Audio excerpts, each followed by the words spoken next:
Hey guys, so we are going to be doing things a little bit differently today. Yesterday the internet wasn't working so great, so we had to switch things up. Today, since I'm not here and we still need to do those notes, I have went ahead and recorded the video so that you are able to have those notes readily available and we don't miss a day of class. So today we're going to talk the French Revolution. We're going to do the first part of this presentation, and then next week we'll actually talk about Napoleon Bonaparte and all of the things that he did following the French Revolution.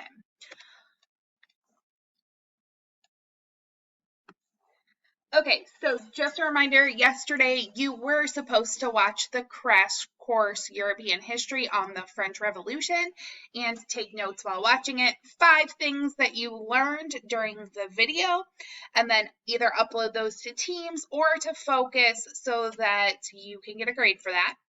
Today, you are going to be taking notes on the French Revolution through this presentation, and you will upload those to Focus so that you can get a grade.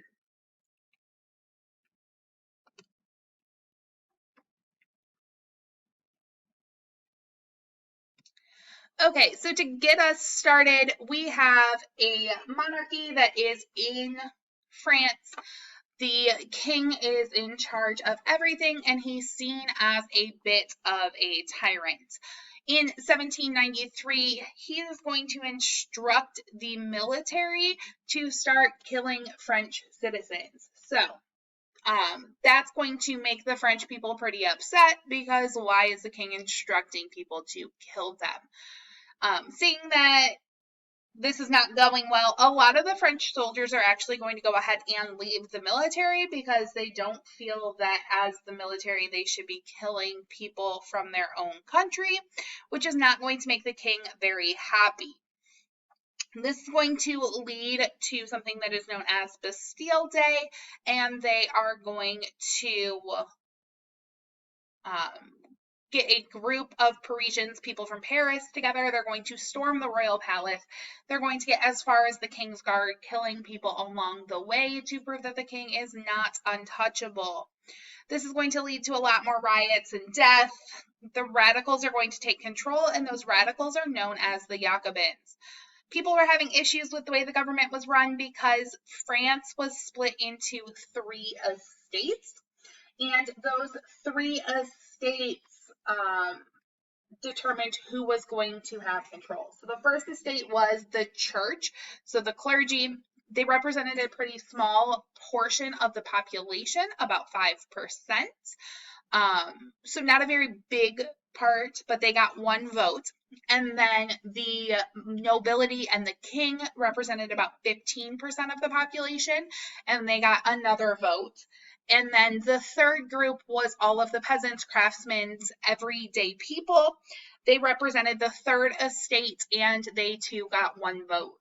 They didn't feel like this was a very fair system that was set up because the clergy and the nobility always was siding together, and that would make it so that the third estate never had a voice. They didn't get any control over what was happening in their own lives. And the nobility and the clergy didn't pay any taxes. It was all the people who didn't have money that were paying those taxes.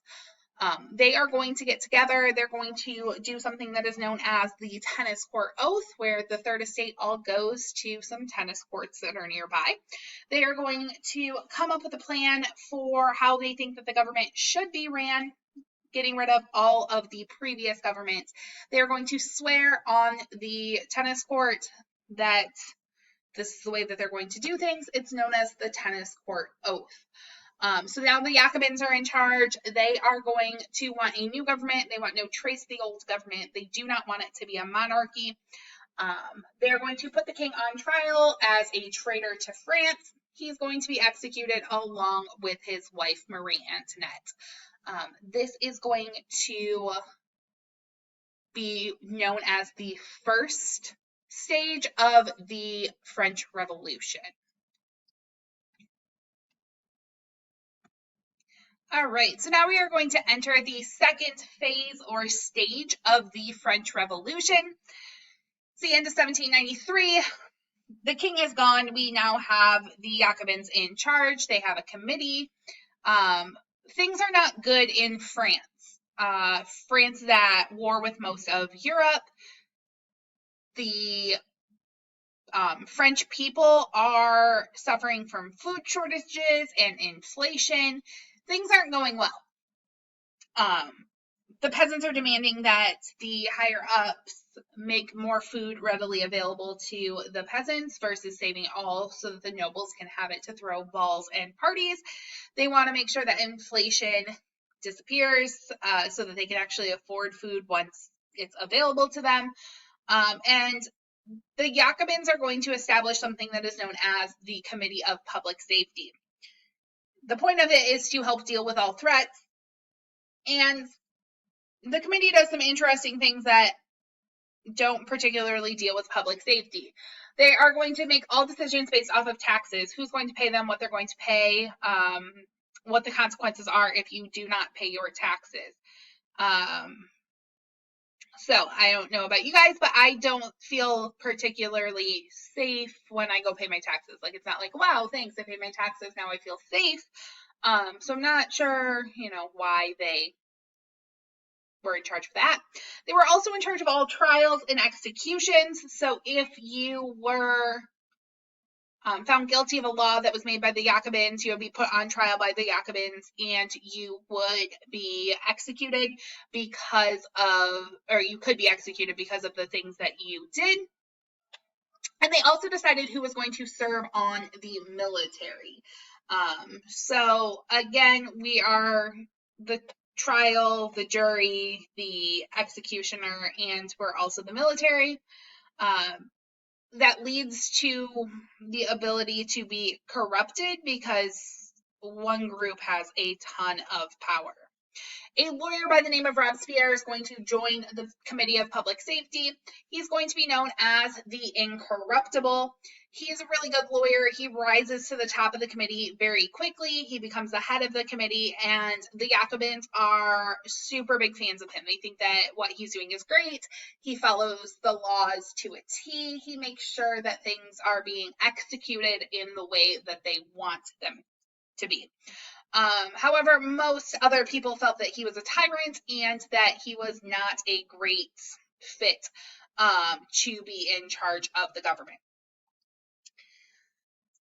Publicly, Robespierre was going around and he was promoting religious tolerance, ending slavery. He swears that he's going to make France into this republic of virtue or a country of morals, which all sounds really great if that's what you were doing. But he was also really fond of the guillotine, which is a method of executions. He enjoyed watching people be executed via the guillotine. He would recommend everyone that was found guilty of crimes to be executed by the guillotine.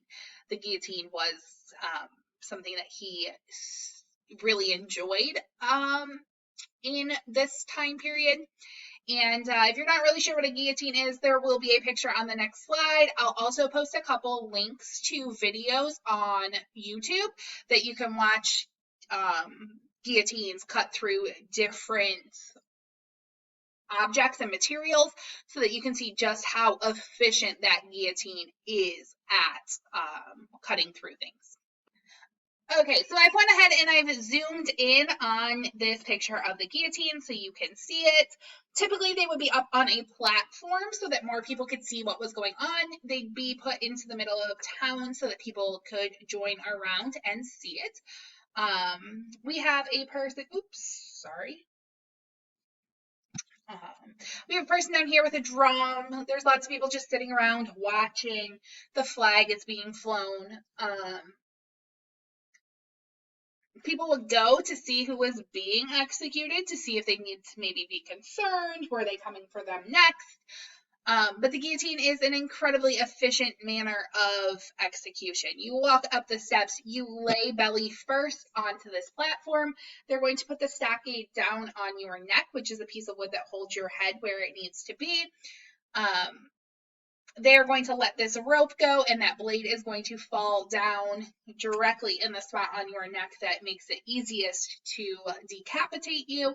Your head's going to fall into this bucket that is on the other side here, and then your body is going to be rolled off into a cart, and then the next person's going to walk up, lay down, same thing happens. It's very efficient. So all of this is taking place, and while this is taking place, it's known as the Reign of Terror. Robespierre is the chief architect of this. He's the one who comes up with the plan. He is the one who's in charge of the revolutionary courts that are issuing death sentences. Anybody who's considered a traitor is going to be executed. During a very short time period, we're going to have 300,000 people arrested. And out of those 300,000 people, we are going to have 40,000 of them executed. That is a high percentage of people who are being arrested, being executed for crimes that they are said to have committed. This reign of terror takes place in less than a year. So 300,000 people being arrested as traitors is a very significant portion of people. We're talking about a 10-month time period. So that's about 30,000 people every month that's being arrested, and about 4,000 people that are being executed.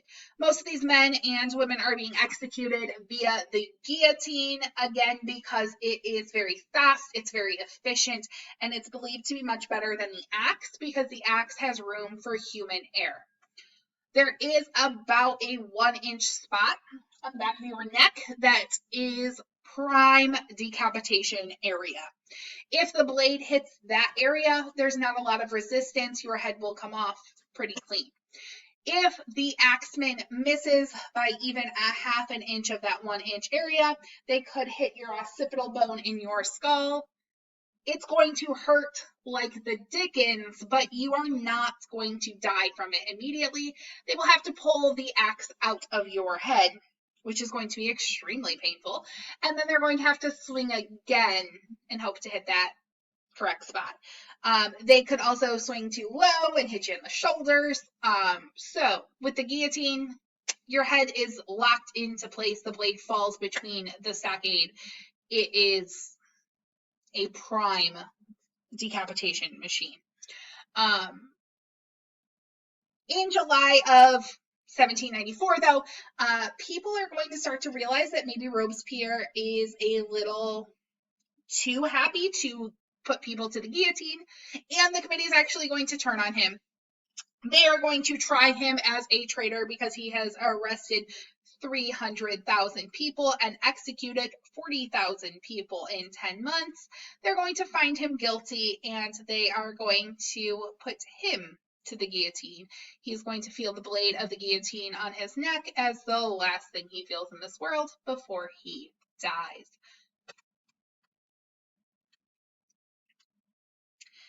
So once the Reign of Terror is over, we are going to enter the third stage of the French Revolution. In this stage, we're going to get yet another constitution. This one is going to set up a 5-man directory and a 2-house legislature. They do not want a single person to be in charge of the executive branch of the government because they feel like if one person's in charge of the government, it's going to turn into a monarchy type situation where we have one person making all the decisions like the king was, and things aren't going to go in their favor. So they figured, hey, let's get 5 guys. That way, we won't ever have a tie when we vote on things, but also there's going to be 5 opinions. So it'll have to be a good thing that's taking place. 2/3 of people, or 3/5 of people will have to agree to it in order for it to happen. However, they said that in order to vote or to be voted on to be a part of this 5-man directory or the 2-house legislature, you had to be a male and you had to own property. This is going to eliminate about 80%, 75 to 80% of people living in France. So only about 20% of people can vote. Those people are going to be wealthy, rich men who own property. So when we vote our 5-man directory and those 5 men share a lot of things in common, they're rich and they would like to remain rich and get more rich. So they're going to find out that this directory is actually pretty weak and it's very dictatorial. They feel like the directory is pretty much like having a monarchy. These people are corrupt, just like the king was. They have now switched out a monarchy for an oligarchy. We just got more people involved, but the same amount of corruption. And they're not super happy with that. So the directory is going to be overthrown fairly quickly. France is going to be in a, sea of chaos once again, and they're going to be looking all around for somebody to save them. And that person who is going to ride in on a shining horse is going to be Napoleon Bonaparte, who is going to take France on a wild, wild ride, trying to create the first and most expansive French Empire in the history of the world. We will talk more about him, though, on Monday. This is concluding our notes for today. So you need to take notes on this PowerPoint. You need to upload them to Focus. Make sure that you did your video notes from yesterday, as well as that quiz from yesterday on the article. Once you have finished all of those things, you are finished for today. Make sure that you take the poll stating that you were here for attendance so that I can mark you as present. Have a fantastic weekend. I will see you all on Monday. Have a good day, you guys.